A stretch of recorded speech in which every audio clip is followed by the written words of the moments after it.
माऊलीच्या आगमन सोहळ्याची आगमनाची आपण सगळे आतुरतेनं वाट पाहत होतो। आज निरा स्नान करून माऊलींचं सातारा जिल्ह्यामध्ये या ठिकाणी आगमन होतंय।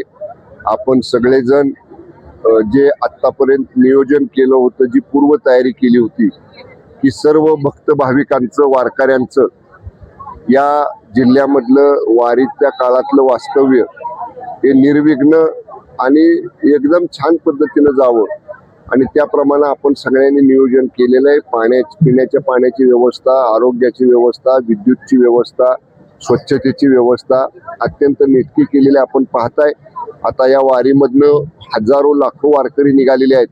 आनंदाचं वातावरण त्यांच्या चेहऱ्यावरती दिसतंय, भक्तिभावाचं वातावरण त्यांच्या चेहऱ्यावरती दिसतंय आणि सातारा जिल्ह्यातला पूर्ण वास्तव्याचा कालावधी हा निर्विघ्नपणानं आणि अत्यंत चांगल्या पद्धतीनं पार पडावा यासाठी आम्ही सगळेजणांनी जे प्रयत्न केलेत ते निश्चितपणानं फळाला येतील आणि अत्यंत चांगला हा वारी सोहळा जिल्ह्यामध्ये पार पडेल।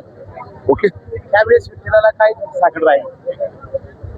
राज्यावरती कोणतंही नैसर्गिक संकट येऊ नये, राज्यातली आम जनता सुखी समाधानी समृद्धी राहावी, सगळ्यांचं आरोग्य उत्तम राहावं, राज्य देशातलं पहिल्या क्रमांकाचं राज्य होण्याचा शक्ती आशीर्वाद माऊलीने आपल्याला द्यावा अशीच प्रार्थना माऊलीच्या चरणी आपल्या सगळ्यांची आहे।